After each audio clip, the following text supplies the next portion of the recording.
Hai Pak Waspada, terima kasih telah bersedia untuk sharing bersama kami untuk memberikan awareness kepada masyarakat. Pak Waspada ini merupakan terapi wicara yang bekerja di Departemen THT di RSCM, Rumah Sakit Cipto Mangunkusumo. Tentu saja sesuai sekali dengan tema hari ini tentang hearing loss. Ya, mari kita kupas tuntas tentang hearing loss. Pertama, kapan sih orang tua perlu memeriksakan tentang pendengaran pada anak, Pak? Oke, baik. Terima kasih, Bu Dian. Eh, Kami bisa memberikan pengalaman selama di kantor itu bahwa ada beberapa kriteria atau waktu yang dianjurkan untuk kapan orang tua melakukan tes pendengaran. Pertama, biasanya kalau yang sudah berlangsung selama ini adalah bayi baru lahir, Bu Dian. Jadi bayi baru lahir dengan high risk baby atau ada risiko tinggi. Nah, risiko tinggi di sini bisa dengan dia BBLR, prematur, atau mungkin juga ada hiperbilirubin tinggi. Nah, itu indikasi-indikasi yang biasanya bayi-bayi yang lahir di RSCM itu langsung dilakukan screening di unit kami THT itu untuk memastikan bahwa bayi ini di fase pertama ada indikasi atau tidak, begitu. Jadi bahkan dari lahir pun sudah direkomendasikan untuk dites pendengaran, terutama pada yang beresiko tinggi, seperti itu. Nah, itu kan kalau misalnya dengan indikasi tertentu yang dari awal gitu ya, dokter udah deg-degan gitu ya, boleh kita cek ya Bu gitu ya, mohon izinnya dan lain-lain. Nah, bagaimana ketika orang tua merasa kayaknya ada sesuatu nih gitu ya di rumah gitu. Bagaimana orang tua kriteria-kriteria bahwa anak kita perlu dites pendengaran? Ya, biasanya kalau yang sudah di rumah ya, kebanyakan sangat disayangkan biasanya di fase-fase sekitar 1,5 tahun kemudian, kadang baru mereka Menyadari. kritis ya untuk mencoba mencari informasi karena biasanya anak itu tidak kaget, tidak merespon panggilan, cuek, ya seperti itu dan mungkin juga kalau 1,5 tahun itu kan sudah mulai paham, tanya anggota tubuh sebagian dia ngerti, anak ini kok nggak ngerti. Nah, biasanya itu juga menjadi indikasi untuk segera orang tua mencari kepastian apakah memang ada kecurigaan betul-betul pendengaran atau tidak gitu loh. Akan tetapi juga para bunda tidak perlu khawatir bahwa pemeriksaan di sini memang sejauh yang kita lakukan ada beberapa tahapan yang dari mulai yang safety sama sedikit yang berisiko cara meriksanya, tapi tentunya sudah menggunakan analisa yang cukup baik untuk menghindari kejadian hal-hal yang tidak diinginkan, Bu Dian. Boleh sharing nggak sih Pak, kira-kira anak atau si kecil ini diapain sih selama pemeriksaan? Ya, baik. Kegiatan awal untuk melakukan pemeriksaan itu di tempat kami itu nanti teman-teman sejawat profesi THT itu melihat atau mengintip lah istilahnya lubang telinga, Bu Dian. Diintip lubang telinganya apakah bersih atau kotor gitu dulu sebelum kita masuk ke dalam-dalam, Bu. Nah, kalau kotor berarti diekstraksi dulu, entah di vakum atau di suction atau di spooling dengan air sehingga kotoran-kotoran itu keluar semua. Nanti sudah clear dari bagian telinga luar itu, baru nanti masuk ke fase berikutnya, Bu Dian. Fase berikutnya itu biasanya kita lakukan dengan pemeriksaan timpanometri, Bu Dian. Nah, timpanometri itu diapain sih? Timpanometri itu ada sebuah alat yang ditempelkan ke dinding telinga luar untuk memberi tekanan tertentu, Bu Dian. Tekanan tertentu dan nanti untuk rekaman dari gerak fungsi membran timpani itu, karena itu ada bunyi Bu sebenarnya masuk itu bunyi. Nah nanti gerakan bunyi itu diukur Bu oleh alat ini, dan begitu dia diukur nanti kita bisa interpretasikan fungsi membran timpani telinga tengah ini baik atau tidak gitu loh. Nah ini yang memang harus sabar Bu Dian untuk meriksa pendengaran ini. Nah sudah kita periksa, oh timpanonya bagus, golongannya tipe A, ada jenisnya kemudian ada A, ada B, ada C, atau ada AD. Nah, tipe A, oh berarti bisa lanjut ke fase berikutnya. Nanti ada pemeriksaan namanya auto acoustic emission atau OAE Bu Diana, kita dengar di luar itu. Nah, periksa OAE itu juga hanya memasukkan spon yang sudah dikonekkan dengan perangkatnya, nanti ada stimuli bunyi, bunyi dari biasanya nada rendah, nada tinggi masuk, tapi ini sampai koklea doang Bu Dian. Sampai koklea, nanti setelah direkam, nanti akan diinterpretasikan di komputer bahwa kokleanya baik atau buruk gitu, merubah transmisi bunyi bisa atau tidak. Nah nanti setelah selanjutnya baru pemeriksaan ke BIRA. Nah nanti ada BIRA, kita baca gelombang, gelombangnya itu nanti biasanya kayak cacing kemudian gini gelemet-gelemet gitu. Tapi kalau udah praktikan yang udah biasa itu bisa dibaca. Kalau orang awam nggak bisa baca kemudian itu apa sih gelombang itu. Setelah di BIRA, nanti kalau ada indikasi masalah kemudian ada namanya pemeriksaan ASSR. Nah, ASSR ini adalah pemeriksaan yang multi frekuensi, sehingga nanti hasilnya lebih spesifik, seperti itu gambaran umumnya. Ini sangat lengkap sekali ya tuh tes pendengaran ya Pak ya. Ya.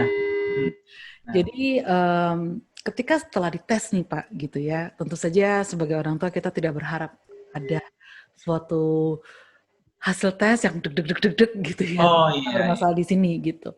Tapi kan kita tidak bisa mengabaikan apa yang harus dilakukan ketika ternyata ada nih gitu ya gangguan pendengaran gitu, atau ambang mendengarnya itu tidak cukup mumpuni untuk mendengarkan percakapan sehari-hari. Tentu saja ini akan mempengaruhi kemampuan berbahasa, kemampuan berbicara gitu ya Pak.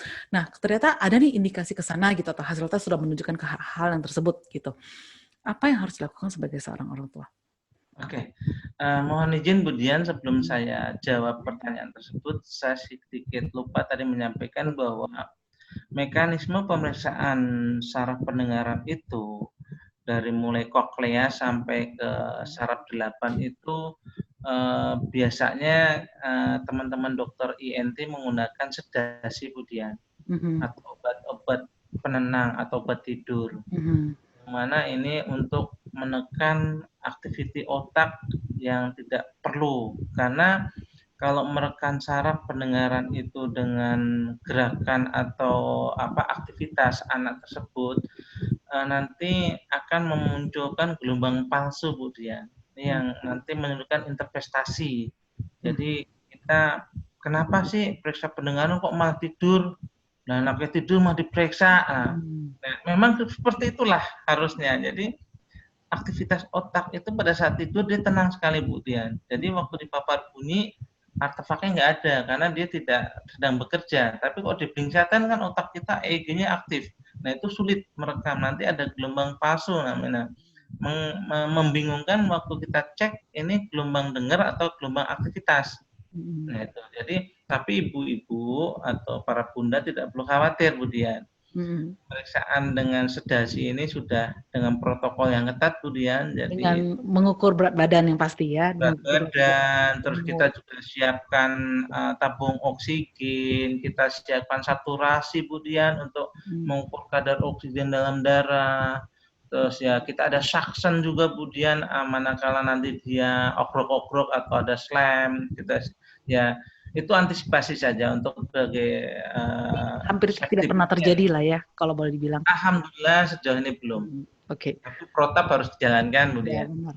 Jadi saya sedikit sharing juga ya Pak ya, bahwa saya sendiri pun pernah mengalami tes pendengaran, perjalanan tes pendengaran gitu, dan memang tidak menakutkan, hanya sekedar dipasangin kabel-kabel yang begitu banyak gitu ya, tapi kenyataannya tidak ada sakit gitu ya, malah disuruh tidur tenang karena saya memeriksanya itu dalam, kondisi saya sudah dewasa. Ya, Jadi saya diminta, "Bu, rileks, tidur saja selama 2 jam," gitu ya. ya, Dan, betul. hasilnya kelihatan gitu. Jadi saya memang sudah menjalani beberapa, tes pendengaran dari audiometri, tim Ya, parametri, sampai ke BERA gitu ya, dan itu tidak menakutkan sama sekali gitu. Jadi tentu saja, untuk Bapak Ibu yang khawatir bahwa anak ini, "Oh serem sekali ke rumah sakit, tesnya ngeri-ngeri sekali namanya," gitu ya. Tidak semenakutkan yang dikira, hanya disuruh tidur saja, disuruh tenang saja, disuruh rileks, dan disuruh kedengaran nggak? Kedengaran nggak? Seperti itu, hanya meminta respon. betul. Oke, nah kemudian kembali lagi ke pertanyaan tadi gitu ya, apa yang Ya. harus dilakukan jika ternyata ada indikasi mengarah ke sana, Pak? Nah, indikasi itu kan biasanya catatan yang, sering muncul itu ada gangguan sensori neural kemudian, Mhm, jadi gangguan sarafnya sudah paten ya, mohon iya, maaf Ibu, jadi sudah rusak, mhm, atau mungkin gangguan konduksi Bu Dian. mhm. Apa itu Jadi bedanya, Pak? ya ini menarik sekali, memang kadang orang, kita suka tidak begitu mengerti ya Bu Dian ya, mungkin Mhm, kita kesempatan kita info. Gangguan konduksi ini adalah gangguan, pendengaran yang disebabkan oleh hambatan mhm, di daerah, belakang membran timpani, Bu Dian, jadi di telinga tengah. Nah, ini sering terjadi pada anak-anak, Bu Dian. Kenapa kok bisa terjadi mhm, pada anak-anak? Karena anak-anak nih maaf ya, mohon maaf Bapak Ibu sebelumnya, kadang Bapak Ibu, terbiasa dengan anak minum botol menggunakan dot, Bu Dian. mhm, Dot. Bukan susunya yang bermasalah, tapi cara ngedotnya, Bu Dian. Jadi waktu ngedot sambil tiduran itu diindikasikan akan ada cipratan air susu yang mengarah ke tuba ektasius, Bu Dian, ke mhm, daerah, rongga dinding samping yang menuju telinga. mhm, Nah, kalau itu keterlibatan air susu, dampaknya akan terjadi infeksius, Bu. mhm, Infek Nah, kalau terjadi infeksi, nanti di situ akan, menghambat fungsi tuba yang tekanannya akan tidak balance antara tekanan telinga luar dan telinga dalam. mhm, Nah, ini berdampak kepada mereduksi bunyi atau menghambat bunyi yang harus sampai ke otak tepat pada waktunya. Tapi karena ada hambatan tadi, suara itu terhambat oleh cairan yang ada di belakang telinga, mhm, gara-gara infeksi, batuk, pilek itu juga bisa Bu Dian. Akhirnya ini yang disebut dengan hantaran gangguan konduksi. mhm, Tapi ini bisa disembuhkan Bu Dian, mhm. asal telaten dan pantangannya dihindari, gitu loh Bu Makanya Dian. Jadi makanya pengetesannya tuh sangat banyak sekali ya, dari luar, iya, dalam, betul, gitu, betul. betul sekali. Ya, nah kalau nanti diobatin dan pantangannya dihindari, Mhm, insya Allah nih nanti gangguan konduksi ini clear dan normal seperti sedia kala. mhm, Nah, satu hal lagi adalah yang gangguannya menetap atau gangguan sensori atau sarafnya udah rusak. Nah, mhm, kalau sudah gangguannya sarafnya udah agak rusak atau katakan rusaknya nanti ada stadiumnya Bu, ada gangguannya sedang, ringan, berat, sangat berat gitu. Itu ada prevalensinya. Nah, itu nanti dianjurkan yang standar umumnya itu dengan ABD atau alat bantu dengar. Kalau sudah tidak mampu diamplifikasi dengan alat bantu dengar, dengan cochlear implant. Itu yang ada di Indonesia, Bu Dian. mhm. Solusinya seperti itu. Nah, setelah mereka diberikan alat bantu dengar dan juga cochlear implant ini, apakah sudah selesai atau harus ada pemantauan atau ada tindak lanjut lebih jauh lagi gitu dari sekedar hanya ABD saja, Pak? Oke, ini yang perlu juga para bunda harus Mhm, perhatikan baik-baik, Bu Dian, mhm, bahwa alat bantu dengar itu perlu diperhatikan fungsinya, perlu diperhatikan efektivitasnya, mhm, dan perlu juga maintenance. Artinya ada perawatan khusus ya, perawatan khusus. Jadi fungsinya kita perhatikan baik atau tidak, terus efektif atau tidak digunakan, merespon atau tidak anak buah hati kita, dan juga sewaktu-waktu harus dilakukan maintenance oleh ahli yang di bidangnya. Dalam hal ini biasanya teman-teman sejawat audiologis. Nah, terus yang terkait dengan implan juga sama, Bu Dian. Implan itu setelah ditanamkan di dalam koklea, karena dia ada dua elemen, prosesor eksternal dan prosesor internal kalau kita istilahkan. Prosesor eksternal itu yang nampak di luar dan bisa dicopot-copot gitu, kemudian. Tapi yang prosesor internal itu biasanya akan ditanam di dalam sini yang akan ditembuskan ke dalam koklea sebagai pengganti gelombang listrik yang harusnya dihasilkan oleh rumah siput, tapi sekarang yang menggantikan adalah energi buatan manusia. Seperti itu. Nah, itu pada kondisi awal, kemudian namanya ada di switch on. Switch on itu namanya diaktifkan dulu. Nah, setelah diaktifkan, nanti biasanya kadang butuh waktu 2 minggu atau selama-lamanya 1 bulan dimonitor lagi untuk dilakukan semacam mapping, pemetaan frekuensi yang ada di alat itu untuk mendapatkan keselarasan respon anak. Seperti itu. Dan tentunya juga tidak kalah pentingnya mereka juga perlu maintenance, perawatan, dan uji fungsi dari orang tua. Biasanya nanti para bunda atau ayahanda dibimbing kok, Bu, untuk maintenance yang dasar ya dari vendor-vendor itu biasanya mengedukasi juga. Seperti itu, Bu Dian. Nah, kemudian berhubungan dengan profesi terapi wicara nih, Pak. Ya, Apa betul. peran terapi wicara terhadap anak-anak dengan gangguan pendengaran? Ya, ini sangat menarik, Bu Dian, karena memang di masyarakat itu kadang orang tua bingung harus bagaimana. Tapi jangan khawatir para bunda, kami profesi terapis wicara akan berusaha semaksimal mungkin dengan kemampuan kompetensi yang kita miliki. Jadi intervensi setelah menggunakan hearing aid maupun cochlear implant adalah habilitasi mendengar atau menstimulasi pendengaran untuk memfungsikan bagaimana saraf-saraf ini bekerja dan bisa menerima pesan-pesan verbal, bunyi-bunyi dari lingkungan dan bisa diproses oleh otak yang selama ini lost sebelum dipasangkan gitu. Nah, kami ingin tekankan di sini ada 3 poin kemudian minimal ya untuk menjadi pembekalan para bunda.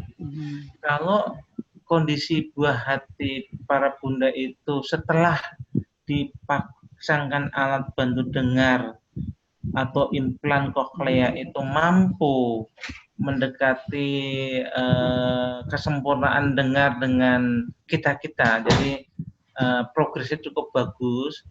Artinya teknik pendekatan yang paling tepat dengan sistem auditori verbal itu. Tapi kalau setelah diamplifikasi, setelah diimplan, ternyata anak atau buah hati bunda itu tetap masih ada problem daripada kemampuan dengarnya tidak menyentuh ke area normal, buah hati ini harus dengan menggunakan modalitas yang ada, artinya tidak bisa pure atau murni stimulasi auditori saja, Bu Dian, tapi kombinasi antara merangsang mendengar dan dengan lip reading atau kombinasi mendengar dan baca bibir lah kalau bahasa kitanya. Seperti itu. Kalau buah hati kita ini setelah diimplan atau dipasang hearing aid ternyata pendengarannya masih tinggi, katakanlah sebelum dipasang alat bantu dengar pendengarannya 110 atau 100 dB, setelah dipasang cuma turun jadi 70, itu masih gangguan berat, Bu Dian. Nah, artinya para bunda harus bisa legowo, anak saya sepertinya harus terapinya dengan komunikasi total atau multimodal yang harus dikembangkan, tidak bisa dipaksakan dengan mendengar doang atau lip reading, karena itu menyulitkan nanti buah hati kita menerima pesan dari luar. Jadi harus dipetakan, karena di luar bunda para bunda, kemudian mohon izin juga, kadang-kadang orang tua bingung, kemudian di sini nih, dia nggak ngerti harus terapi mendengar tok, padahal kalau modalitasnya tidak bisa ya kita tidak bisa paksakan. Seperti itu, Bu Dian. Jadi harus dilihat ya bahwa batas ambang dengarnya setelah dipasang hearing loss, alat bantu dengar pun harus dicek lagi kembali gitu ya, harus dimonitoring. Ada cara mengobservnya, Bu Dian. Boleh Boleh kita di-share-kan? Boleh. Oke, ya, ini maksudnya. Para bunda, kalau buah hati kita ini mengalami sudah dipasang alat bantu dengar dan kita ingin mengobserv atau menilai kemampuan respon, itu kita menggunakan tes ada yang namanya subjektif test dengan behavior observasi audiometri, Bu Dian. Seperti apa itu, Pak? Jadi kita melihat perubahan perilaku. Mungkin ruangan juga standar itu harus kedap, kemudian dan nanti ada alat khusus untuk mengukur itu. Nanti kita observ di ruangan itu, nanti duduk di balik sebelah lawan kita, nanti bunyinya dari sisi kita, dan nanti kita mengobserv setelah kita kasihkan simulasi. Tetapi di sini yang kita observ adalah pola perilaku bayi saat dia mendengar bunyi.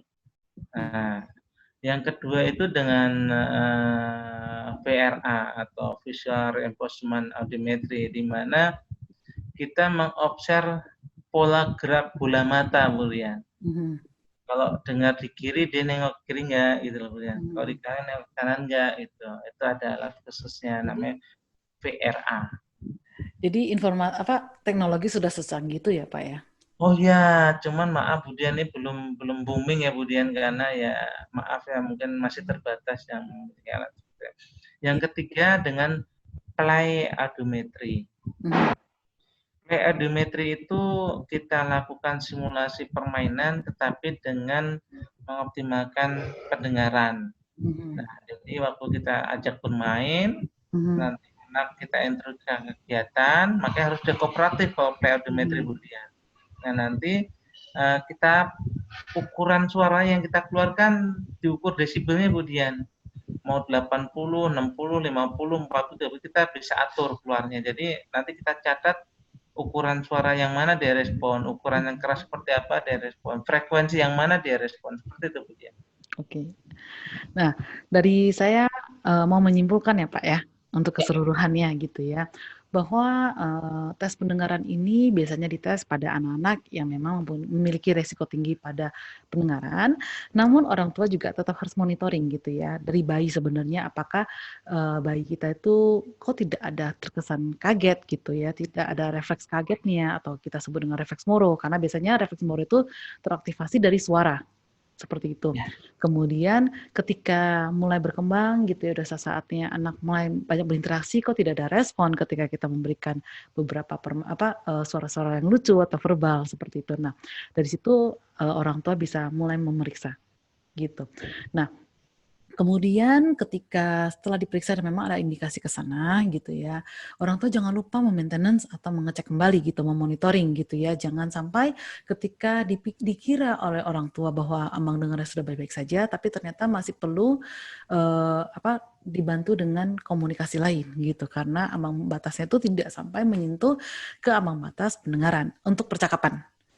Dan kemudian jika memang anak memakai alat bantu dengar di usia yang sudah lebih tinggi, tentu saja pasti ada butuh bantuan dari terapi wicara. Berbeda dengan anak yang sudah memakai alat bantu dengar dari kecil, karena itu boleh dibilang tidak ada bedanya dengan anak yang memang lahir dengan pendengaran normal. Seperti itu. Saya boleh tambahkan ya Pak ya, satu lagi yang kami observasi gitu ya. Dan juga ini banyak terjadi, biasanya banyak orang tua yang ke-mix yang seperti Bapak cerita gitu di episode yang sebelumnya, bahwa anak yang kecenderungan aktif, lari-lari gitu ya, itu orang tua luput untuk memeriksakan pendengaran. Karena kenapa? Karena di saraf 8 yaitu saraf untuk pendengaran, juga saraf untuk vestibular. Ya. Vestibular ini adalah pendeteksi gerakan gitu. Jadi ketika saraf 8 ini tidak pernah tersimulasi oleh suara, tentu saja saraf 8 ini banyak teraktivasi oleh gerakan. Sehingga anak cenderung aktif mencari gerakan, berputar-putar, berlompat-lompat gitu ya. Dan ditambah lagi ketika kita memberikan respon suara, anak tidak terlalu merespon. Sehingga boleh juga orang tua mempertimbangkan terlebih dahulu, mungkin salah satu boleh kita sebut dengan diskriminasi gitu ya. Diskriminasi, oh ini tidak kok gitu. Jadi setidaknya sudah tes pendengaran dulu dan kita abaikan, oh pendengarannya baik-baik saja sekarang gitu. Jadi kita Ya, cek yang lain lagi gitu ya. Jangan sampai ternyata kita sudah mengecek, kita sudah memberikan label ADHD dan lain-lain gitu. Terlambat tertangani seperti anak yang tadi gitu ya, sudah 2 tahun berlalu, 3 tahun berlalu gitu ya. Dan ternyata baru terdeteksi bahwa anak ini ternyata tuli berat. Seperti itu. Jadi sangat disayangkan sekali berapa tahun perkembangan anak yang sudah terlewatkan. Tentu ya, saja tidak ada, jangan pernah malu untuk mencari bantuan, betul. karena tidak pernah ada manusia sempurna di dunia, tidak ada juga anak yang sempurna di dunia, gitu ya. Kita terlahir dengan uniknya kita masing-masing gitu, dan hearing loss ini masih menjadi momok di masyarakat. Sebenarnya tidak ada bedanya dengan orang-orang yang memakai alat bantu, dalam hal ini alat bantu lihat yaitu kacamata. Ya, Kenapa kacamata dianggap biasa saja, baik-baik saja, bukan suatu momok, tapi untuk alat bantu dengar gitu ya, terapi gitu, itu menjadi suatu momok gitu. langsung Jadi negatif ya.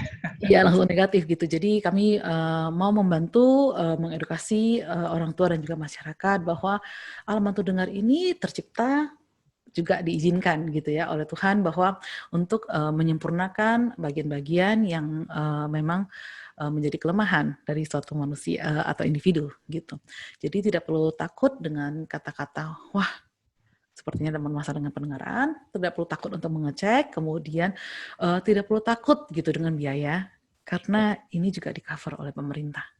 Benar ya ya, Pak ya? ya. Jadi Untuk tidak perlu pengetesan di takut. cover. Jadi tidak perlu takut gitu ya dengan semua rangkaian perjalanan ini, perlu perhatikan kembali ciri-ciri yang kami bilang gitu ya, akan lebih baik setelah diperiksa, ternyata tidak ada apa-apa gitu ya, jadi menenangkan hati juga gitu. Kami akhiri dulu bincang-bincang hari ini. Kami berharap kami bisa kembali lagi dengan episode-episode berikutnya untuk memberitahukan atau memberikan awareness kepada masyarakat. Semoga informasi yang kami sharekan dari profesi kami bisa membantu mengedukasi masyarakat Indonesia supaya masyarakat Indonesia bisa menciptakan generasi berikutnya yang jauh lebih baik. Amin. Oke, sampai jumpa. Ya, bye-bye.